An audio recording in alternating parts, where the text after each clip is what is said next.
আসসালামু আলাইকুম। আমি ডাক্তার আশরাফুল আলম বলছি।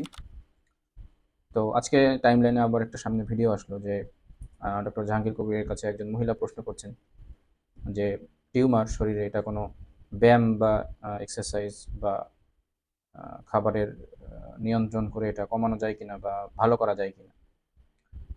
তো উনি আসলে রীতিমতো যে অ্যান্সারটা এক্সপেক্টেড ওইটাই উনি দিয়েছেন, যে উনি কিছু হিট এক্সারসাইজ এবং লো কার্ব ডায়েট, হ্যাঁ, এটার উৎসাহ উনি দিয়েছেন। তো আমি আমার নিজের কথা না বলে আমি ওনার কথাটাই আপনাদেরকে শোনাই। চলেন শুনি উনি কি বলেছেন। আসসালামু আলাইকুম। স্যার, আমি প্রশ্ন করতে চাচ্ছিলাম, আপনার যে টিউমারটা, কোনো ব্যায়াম, নির্দিষ্ট কোনো ব্যায়াম আছে যে ব্যায়ামটা করলে টিউমারটা কমতে পারে? জি জি, থ্যাংক ইউ। হ্যাঁ, খুব ভালো, বসেন। টিউমার কমার ব্যায়াম হচ্ছে হাই ইন্টেন্সিটি ইন্টারভেল ট্রেনিং, আর হচ্ছে রিল্যাক্সিং ইয়োগা টাইপ ব্যায়াম। আমার কথা বুঝতে পারছেন? রিল্যাক্সিং ইয়োগা টাইপ মানে স্ট্রেস কমাতে হবে। আর সপ্তাহে একবার হাই ইন্টেন্সিটি যদি সে পারে করতে পারবে, হাই ইন্টেন্সিটি। তবে এটার সবচেয়ে মানে টিউমার কমানোর জন্য হলো মানসিক প্রশান্তি, রোজা রাখা, 8-9 ঘন্টা ঘুমানো, ঘাসে হাঁটা, রোদ লাগানো, মানে হ্যাভে রিল্যাক্স অবস্থা থাকতে হবে। বুঝতে পারছেন? এটাই হচ্ছে, কিন্তু গুরুত্বপূর্ণ হলো স্ট্রেস করলেই, টেনশন করলেই, রাত জাগলেই এই ঠাস করে এগুলো বেড়ে যাবে ভিতরে ভিতরে। আর খাবার ওগুলো দেখাও যাবে না, খাওয়া তো যাবেই না, দেখলেও সমস্যা আছে। তো উনার আসলে চিকিৎসার পরামর্শ শুনে আমার ছোটবেলার একটা গল্পের কথা মনে পড়লো, যে এক ছাত্র, সে পরীক্ষার হলে শুধু কুমির রচনা পড়ে গিয়েছে। এখন পরীক্ষার হলে আসছে ছাগল সম্পর্কে রচনা লিখতে। এখন সে কি করবে? তো সে করলো কি, একটুও ঘাবড়ালো না।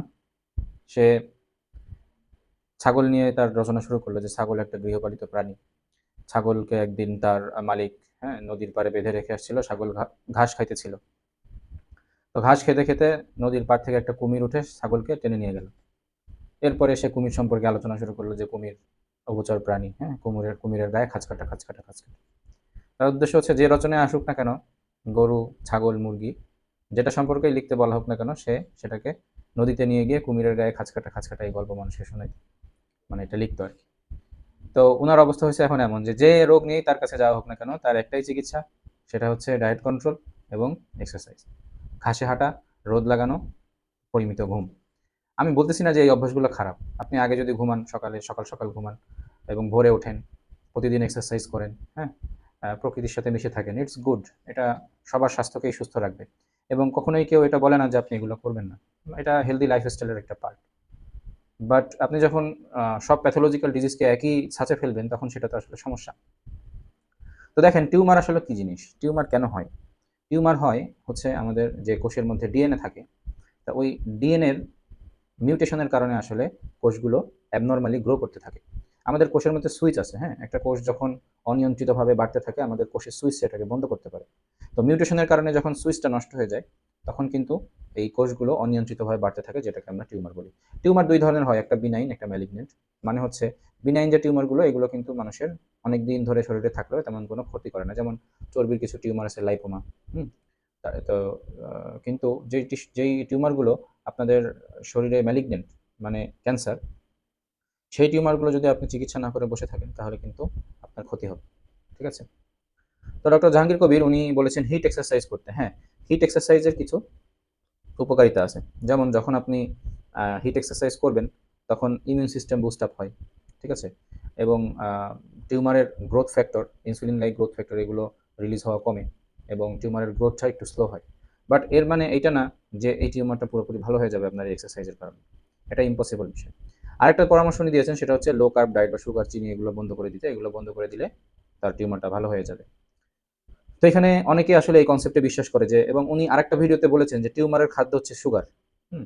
তো আসলে টিউমারের খাদ্য না, মানবদেহের প্রতিটা কোষের খাদ্যই হচ্ছে সুগার। সুগার ছাড়া মানবদেহ চলতে পারবে না।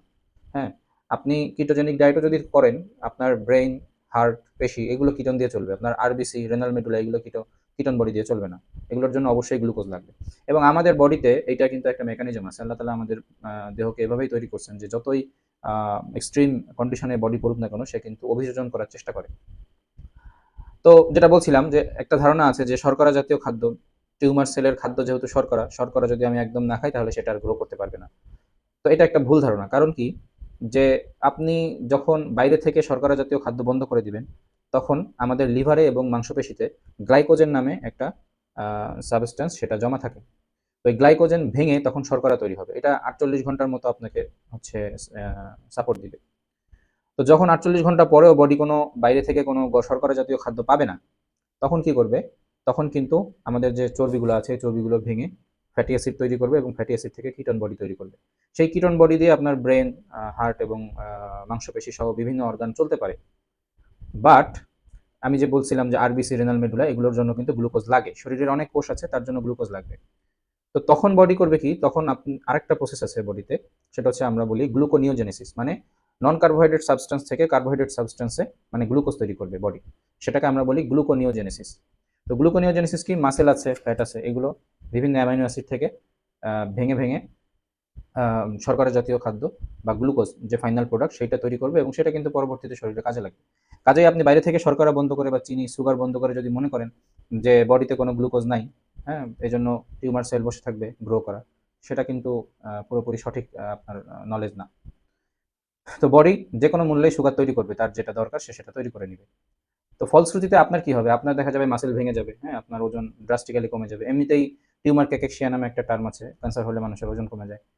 তো সেই সাথে সাথে আপনি যখন এরকম বডিকে কিটোজেনিক ডায়েটে হচ্ছে অভ্যাস করাবেন, তখন আপনার মাসেল ব্রেকডাউন আরো দ্রুত হবে।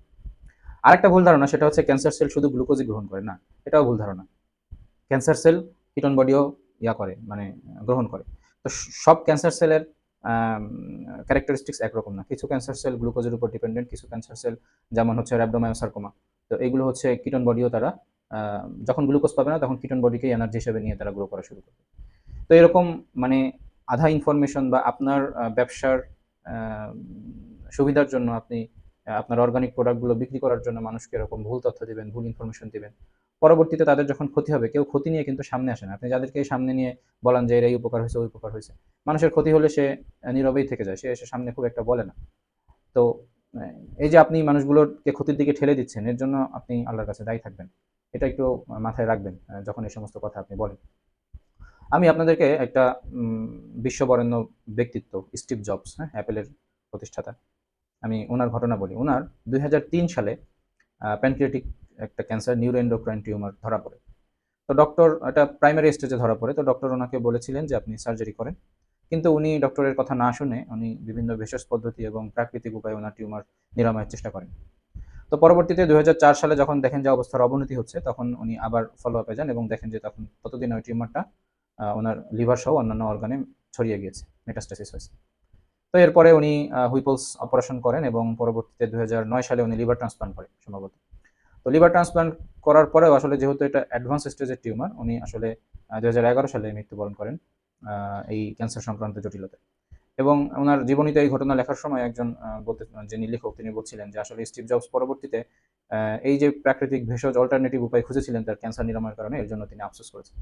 তো এই কথা বলার উদ্দেশ্য এটাই যে আপনাদের যেন এরকম আফসোস না করতে হয়। একটা বিভিন্ন ক্যান্সার, এখন ধরেন থাইরয়েড ক্যান্সার, ব্রেস্ট ক্যান্সার, এগুলো যখন প্রাইমারি স্টেজে আমাদের কাছে আসে, আমাদের করার অনেক কিছু থাকে, এবং আমাদের কাছে এরকম অসংখ্য ডাটা আছে যে এই চিকিৎসা নিয়ে মানুষ পুরোপুরি ক্যান্সার থেকে ভালো হয়ে এখন স্বাভাবিক জীবনযাপন করতেছে। কিন্তু আপনি যখনই এটা অবহেলা করবেন এবং এটা স্টেজ 3-4 চলে যাবে, তখন কিন্তু আসলে আপনার সুস্থ হওয়ার সম্ভাবনা অনেক কমে যায় এবং তখন কিন্তু আমাদের হাতেও কিছু করার থাকে না। আমাদের সবচেয়ে দুঃখের একটা কথা সেটা হচ্ছে যে আমাদের দেশের রোগীরা অধিকাংশ ক্ষেত্রেই একদম শেষ স্টেজে তাদের ক্যান্সার নিয়ে আমাদের কাছে আসে। এর আগে বিভিন্ন জায়গায় যায়, ফার্মেসিতে যায়, হোমিওপ্যাথি খায়, ভেষজ খায়। সবকিছু খেয়ে যখন দেখে যে আর কাজ হচ্ছে না, তখন আমাদের কাছে আসে একদম শেষ স্টেজে। আমাদের তখন হাত পা মানে ডিবাল্কিং সার্জারি ছাড়া আর উপায় থাকে না অধিকাংশ ক্ষেত্রে। বাট কিছু কিছু মানুষ সতর্ক, তারা আগে থেকেই আসে, তো তাদের ফেটও ভালো। তো আপনাদেরকে সতর্ক করাই আমাদের উদ্দেশ্য। যারা হচ্ছে আপনারা আপনাদের পীর বাবার কথা শুনে তার কথা তার কথায় শিরোধার্য ধরে কোনো যাচাই বাছাই না করে মানবেন, ইটস আপ টু ইউ, আপনাদের বিষয়।